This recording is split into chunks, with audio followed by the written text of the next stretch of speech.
Hi, everybody. It's Amy Caroline again. It's Amy Caroline. Welcome back to a brand new video and welcome back to my channel. Welcome back to my famous channel. Welcome back to my famous channel. Um, um, so it is time for another ghost train story, and, um, um,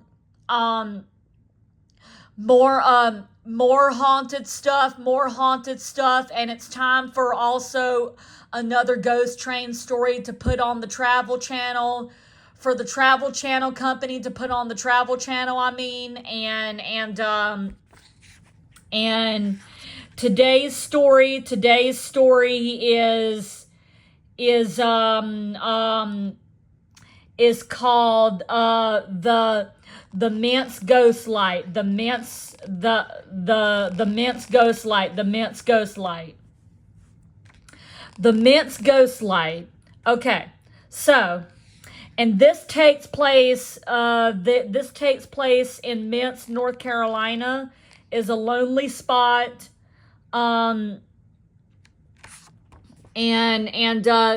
This takes place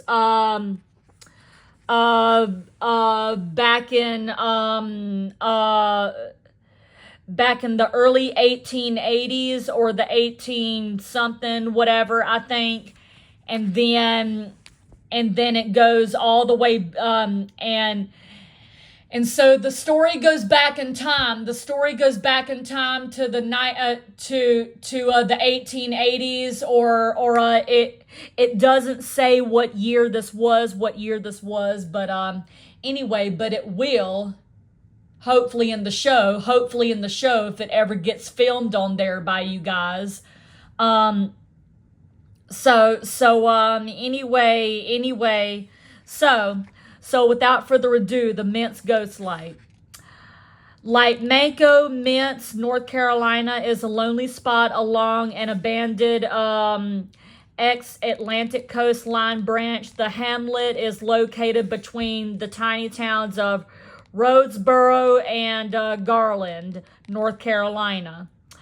A light appeared along the railroad grade here for many years, and according to local folklore, it was the ghost of a railroad employee.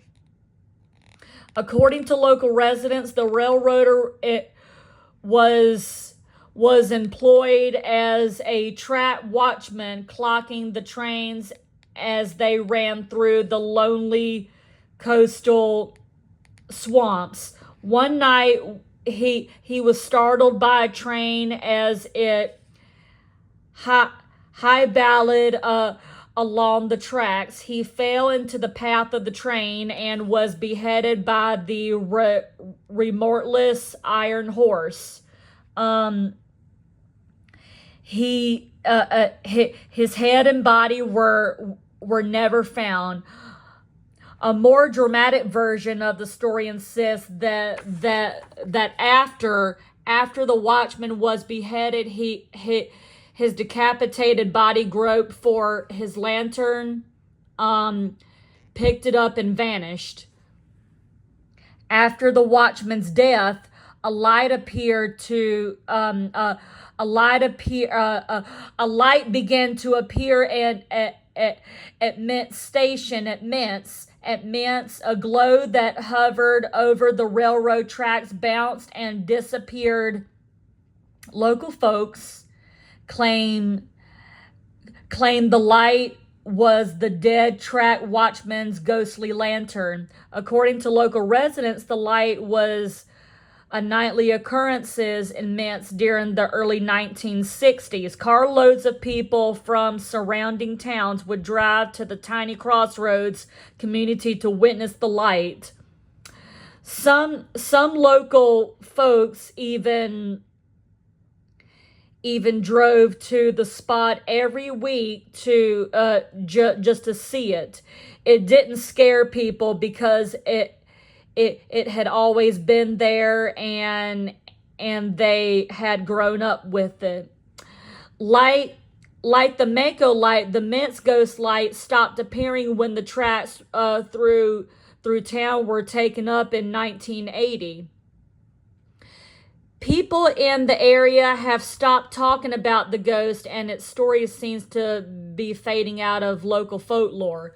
Okay, okay. So the place is still haunted. The place is still haunted. The place is still haunted, but many people don't talk about it. Many people don't talk about it. Many people don't talk about it though, and when the tracks were taken up, the light stopped appearing. The light stopped appearing, but many people want to go out there and try to see the Mint's ghost light though. Many people still want to go out there and still try to witness the light, and people keep saying it's a haunted place. Many people say it's still a haunted place, even though the light vanished back in 1980 when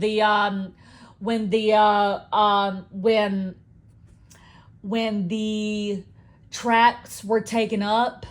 Anyway, but it was this spot. It was this spot right here where the light appeared.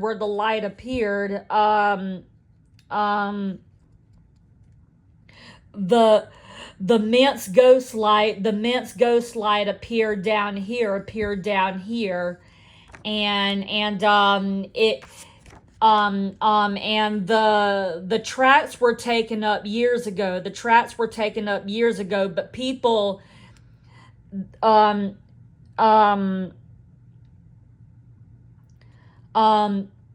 people still think it's a haunted place, and they go out there and try to see the Mint's ghost light, but they're never lucky. They're never lucky. They're never get to be lucky because the light vanished back in 1980 when the tracks were taken up. So anyway, but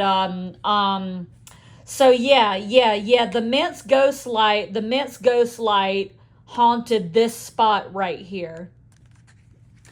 And when the film when the documentary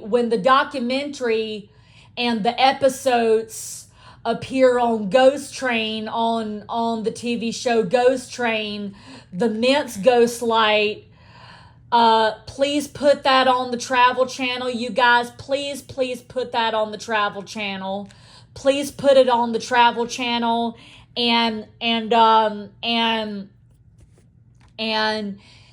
let the story go back in time. Let the story go back in time to the old days, and when the Mint's ghost light appeared, let the story go back in time to the old days when the Mint's ghost light appeared, and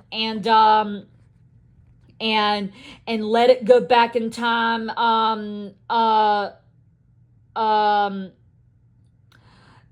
Let it go back in time to the 1880s and the 1960s, and then you can show when the tracks were taken up. When the tracks were taken up in 1980, also. Okay. So show the ghost and the apparition appearing on the screen. Let the story go back in time to the 1880s and the 1960s to when the light appeared, and then after that show that the tracks were taken up in 1980. Okay, show those three things. Okay, all right, got it, good. So I hope you guys enjoyed this story. I am now going to do another example from haunted hotels for you guys. After a hard day's travel. I'm gonna do an example from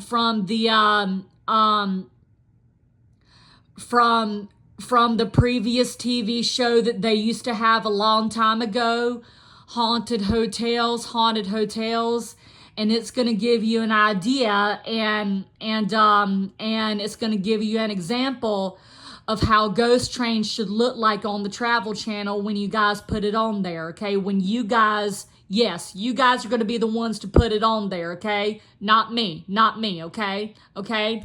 So as soon as you find a producer and a director and a narrator to narrate the story, please put Ghost Train on the Travel Channel. And as soon as you guys get a script writer and a narrator and a producer and a director, please put Ghost Train on the Travel Channel for me, okay? So we can see it, okay? Okay? So anyway, Haunted Hotels is going to give you an example and an idea of what Ghost Train should look like on the Travel Channel when it gets filmed on there by you guys, and I'm going to show you an example, okay? All right? So, without further ado, Haunted Hotels. Here we go. After a hard day's travel, a charming inn can be just the place for a good night's rest. But there are some hotels that offer much more than meets the eye. In California's Gold Rush country, the ghost of a murdering gambler plays on at an historic hotel. Your arms go cold and goosebumpy and your hair stand up. In the American South, an horrific night in a cemetery keeps a young spirit from ever resting in peace. You lose your breath and try to scream, but nothing comes out. And in an English coaching inn, not even death can keep a murderous spectre at bay. He had got his revenge back. And the dead can do things like that. Travel into a world of phantoms, where the past reaches into the present, and lost souls roam free.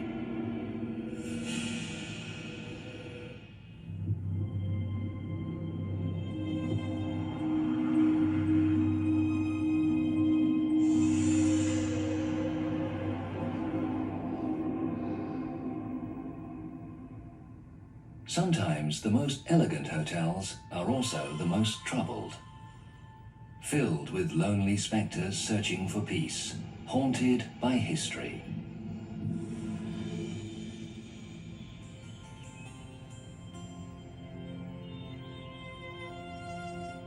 Rice Hope Plantation Inn rests on America's southeast coast, just an hour's drive from the city of Charleston, South Carolina.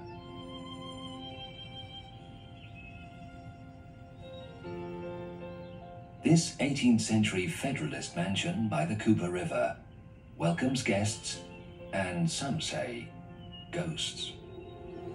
It's the ghost, it's the girl. Don't you see that? And her whole face went white and she was staring. The sense of history here goes far beyond the inn.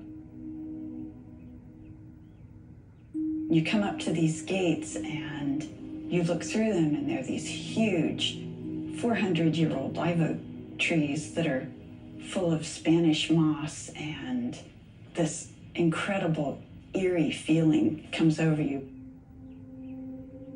As innkeeper Lou Edens explains, part of that feeling may also come from the story of a young girl named Catherine. Catherine's grandparents lived on this side of Rice Oak Plantation. After her sea captain father was lost in a shipwreck, Catherine and her mother moved back to the old family home, Rice Hope Plantation. She had led an idyllic life here. She was the center of attention, and at that time Rice Hope was over 1,700 acres. Catherine loved the outdoors. There were trees to climb, swings to ride. And the Cooper River was full of surprises. Catherine looked to nature for a lot of entertainment and by catching little creatures. Catherine caught a turtle and kept it as a pet. She could have no idea that she and her new friend would soon leave Rice Hope. Her mother was to marry a man in a distant town, and he had no interest in raising another man's child. Catherine was sent to board at the nearby school under the supervision of the schoolmaster, Mr. Dutarque, a former plantation overseer whose mere presence terrified young children. Catherine quickly became homesick, and she was unable to pay attention in school.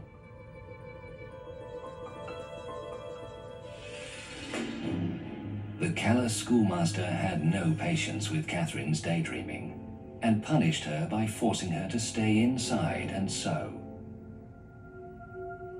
Spending the day confined indoors was a fate worse than death for Catherine. She looked to a familiar friend for comfort.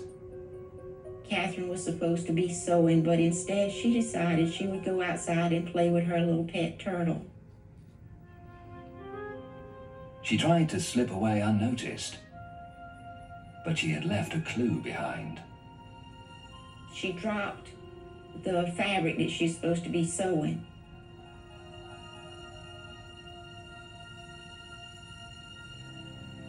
Mr. Dutarque realized Catherine was gone and set out after her. He found the lost fabric and followed Catherine's trail to the river's edge.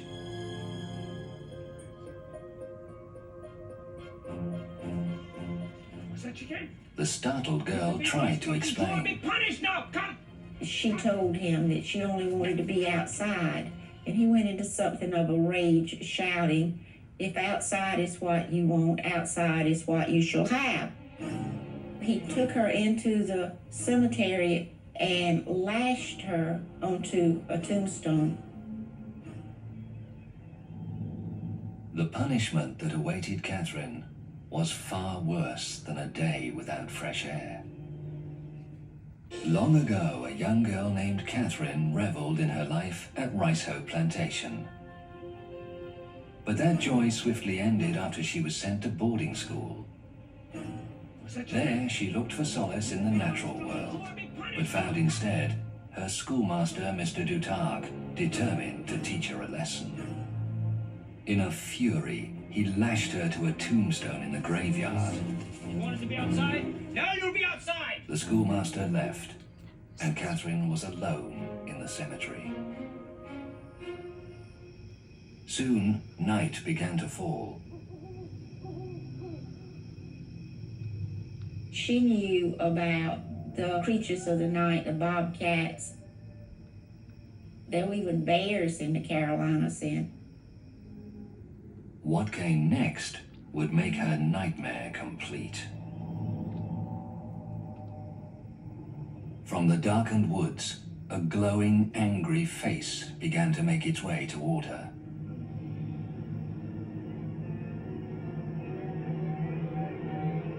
Catherine fainted. But then, a human figure stepped from the darkness. It was not a spectre, but a slave carrying a jack-o'-lantern to light his way and to frighten off those who might report him for being out at night.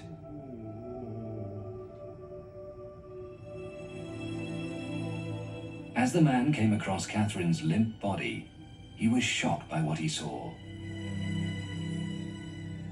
He ran for help, and Catherine was saved. But she would never find happiness again. The night in the graveyard changed her forever, and the carefree child grew into a suspicious, reclusive adult. Catherine finally died of old age. But some at the inn say she has come home again. When I'm walking, especially upstairs down that long hall, I feel like there's somebody behind me. it's like I'm not alone. And guests who stayed in Catherine's old room report they sometimes receive an unexpected visitor. They had a small carry-on suitcase sitting on a stool and a few books on the same stand as the TV. Right at midnight, the books were literally thrown off of the TV stand, and the suitcase that was sitting on the stool was dumped upside down on the floor. Perhaps Catherine's apparition was not happy about sharing the room. Or was she trying to send another message? No one can be certain. But she appears to have strong ideas about how her old home should be kept. Guests kept talking about the door being open. And I would realize, I had closed the door. I'd even locked the door, and they'd say the door was open. So I put a door closer on it. One day I looked, and the door closer screws had been pulled out of the door facing. Staff members believe Catherine's wishes that day came across loud and clear. It's a message to me not to close that door. She wants to go outside in her will. Though it would seem Catherine's spirit travels in a world without barriers, perhaps a locked door is a troubling reminder of the night she was held against her will.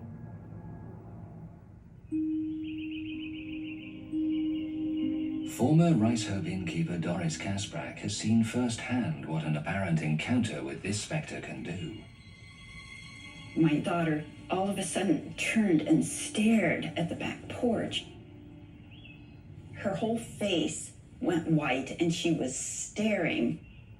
It's the ghost, it's the girl. She's going up the back steps, and she just went into the door. And I get goosebumps even right now just thinking about that one.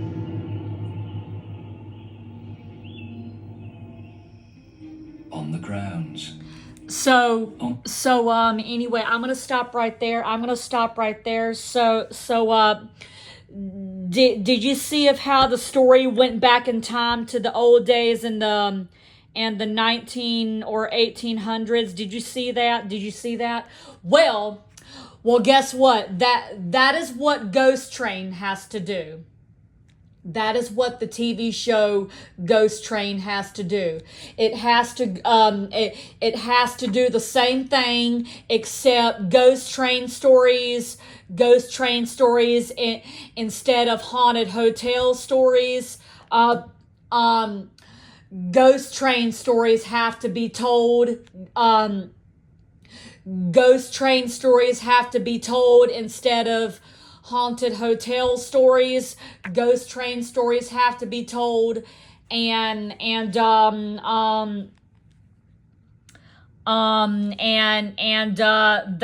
is what the Mintz Ghost Light has to do.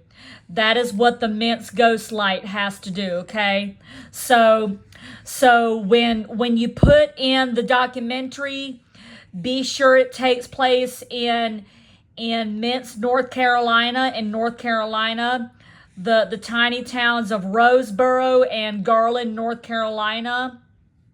And also put the story going back in time to the old days where the railroad employee was clocking trains. Put the railroader was an employee. And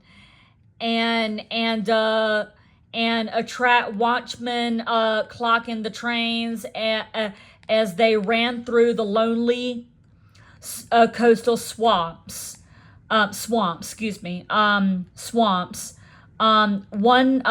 night he was startled by a train, and as it high ballad on along the tracks and fell into the path of the train and was beheaded by the remorseless iron horse. Anyway, put the story going back in time to the old days, and put the story going back in time to the 1960s and the 1880s, and also, like I said before, be sure the narrator, whoever the narrator is going to be, be sure the narrator lets it go back in time to the old days, and the tracks were taken up in 1980. Okay, so be sure you put all those three things on there. Okay, all right. So I hope you guys enjoyed this story. I'll be back for some more ghost train stories in a few minutes. And I'm going to take a little break and be back for more ghost train stories in a few minutes. Give this video a thumbs up. Give it a thumbs up. Subscribe to my channel and ring the bell. And I will see you guys later for my next ghost train video in a few minutes, okay? And soon, okay? Okay, bye, everybody. Happy haunted travels to you guys, and happy ghost watching and ghost hunting. And I'll see you guys later, okay? Bye.